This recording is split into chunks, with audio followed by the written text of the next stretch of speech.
Hello everyone, I hope you all are fine.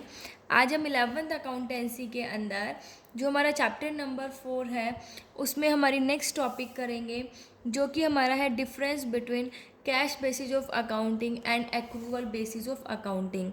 Last videos के अंदर हमने study किया था कि कैश बेसिस ऑफ अकाउंटिंग क्या होती है और एक्रूवल बेसिस ऑफ अकाउंटिंग क्या होती है।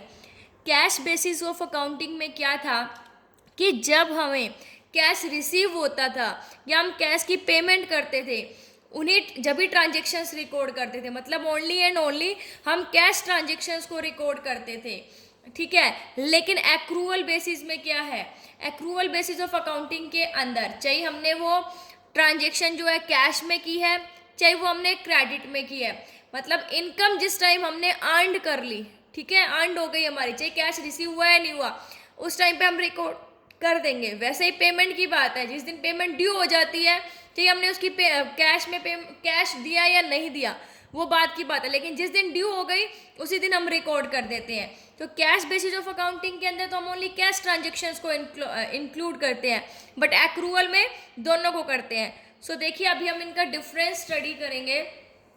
बेसिस ऑफ डिफरेंस देखिए, सबसे पहला है recording of cash and credit transactions, कि कैश और क्रेडिट जो ट्रांजेक्शंस है, कैश मतलब जो पैसा नगद दे के की जाती है, क्रेडिट मतलब उधार में। सो देखेंगे हम कैश बेसिस ऑफ अकाउंटिंग के अंदर क्या होता है।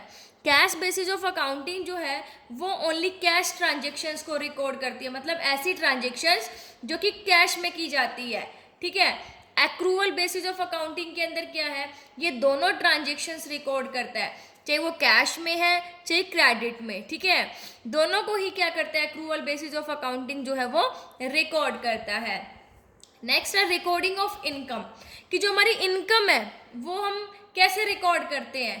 कैश बेसिस ऑफ अकाउंटिंग के अंदर कौन सी इनकम इंक्लूड की जाती है, देखिए, only those incomes are recorded which have been received in cash. Cash basis of accounting के अंदर हम ओनली उन्हीं इनकम को रिकॉर्ड करते हैं जो कि हमें कैश में रिसीव्ड हो चुकी होती है, ठीक है। मतलब जो इनकम हमें कैश में रिसीव्ड होगी वैसे ही हम क्या कर देंगे, उनको रिकॉर्ड कर देते हैं। But accrual basis of accounting की बात की जाए, all incomes are recorded whether cash is received for them or not. सारी इनकम रिकॉर्ड की जाएगी, चाहे हमें उस चीज़ की कैश रिसीव हुआ है या नहीं हुआ। हमने क्रेडिट के अंदर सेल कर दी, ठीक है, क्रेडिट में उधार में माल बेच दिया, तो इनकम तो हमें हो गई ना, वो तो हमें मिलेगी, चाहे वो हमें बाद में मिले। तो इसके अंदर हमें कैश रिसीव हुआ है या नहीं हुआ, हम सभी इनकम्स को रिकॉर्ड करते हैं।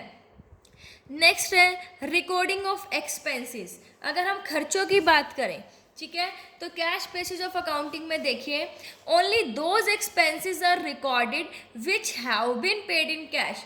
इसके अंदर हम उन्हीं खर्चों को रिकॉर्ड करते हैं जिनकी पेमेंट हम कैश में करते हैं, ठीक है, उन्हीं खर्चों को कैश बेसिस ऑफ अकाउंटिंग के अंदर रिकॉर्ड किया जाता है। बट अगर हम एक्रूवल बेसिस की बात करें, सो देखिए, ऑल एक्सपेंसेस आर रिकॉर्डेड, इसके अंदर सभी एक्सपेंस रिकॉर्ड किए जाते हैं, whether cash is paid for them or not, ठीक है, बेशक कैश पे हमने किया है या नहीं किया है।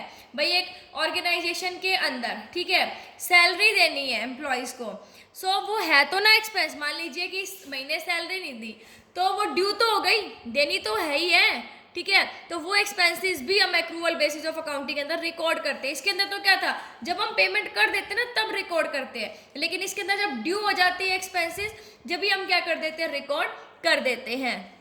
उसके बाद है नेक्स्ट हमारा बेसिस ऑफ डिफरेंस के अंदर outstanding expenses, prepaid expenses, accrued income और इनकम रिसीव्ड इन एडवांस। सो देखिए कि कौन सा बेस जो है वो इनको रिकॉर्ड करता है। So cash basis of accounting की बात करें तो वो इन आइटम्स को कंसीडर नहीं करता, वो ओनली कैश जो ट्रांजेक्शन है उन्हीं को इंक्लूड करता है। So outstanding expenses, prepaid expenses, accrued income और इनकम रिसीव्ड इन एडवांस इसके अंदर कंसीडर नहीं की जाती। बट हम एक्रूवल बेसिस की बात करें तो एक्रूवल बेसिस ऑफ अकाउंटिंग जो है वो इन सभी आइटम्स को कंसीडर करती है, चाहे वो आउटस्टैंडिंग एक्सपेंसेस है, चाहे वो प्रीपेड एक्सपेंसेस है, चाहे वो एक्रूड इनकम है, चाहे वो इनकम रिसीव्ड इन एडवांस है।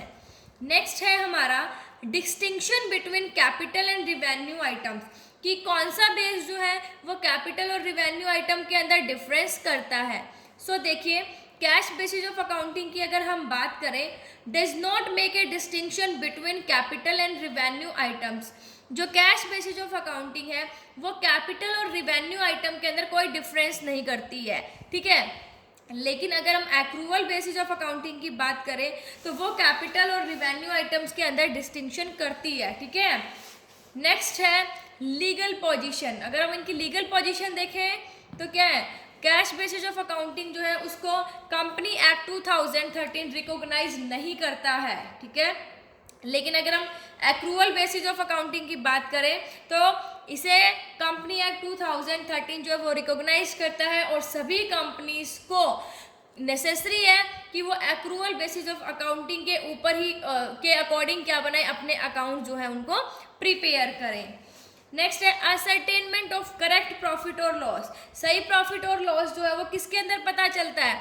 देखिए, कैश बेसिस ऑफ अकाउंटिंग के अंदर क्या होता है, this basis does not ascertain correct profit और लॉस। इससे हमें करेक्ट प्रॉफिट और लॉस नहीं पता चलता क्योंकि ये तो ओनली कैश ट्रांजेक्शन्स को इंक्लूड करती है, ना ही outstanding expenses, prepaid expenses, accrued income, income received in advance को इंक्लूड करती, ठीक है। सो इसलिए कैश बेसिस ऑफ अकाउंटिंग से सही प्रॉफिट और लॉस नहीं पता लगता।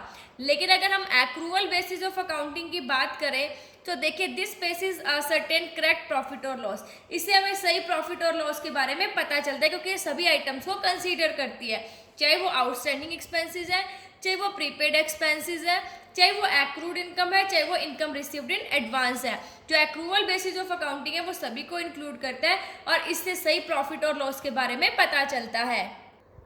नेक्स्ट है सुटेबिलिटी। सुटेबल कहाँ है, देखिए कैश बेसिस ऑफ अकाउंटिंग की अगर हम बात करें तो देखिए, this basis is suitable for professional people.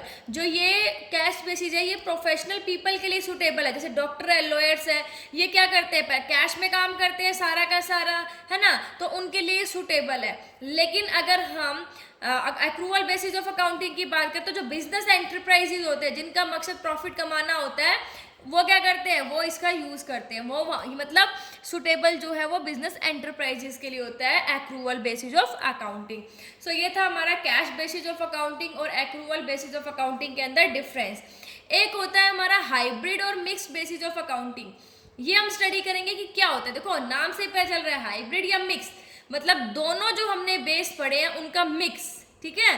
तो देखिए, this basis of accounting is the mixture of cash basis and accrual basis.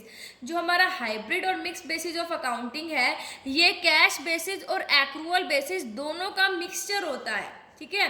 Under hybrid basis of accounting revenues and assets are recorded on cash basis whereas expenses and liabilities are recorded on accrual basis।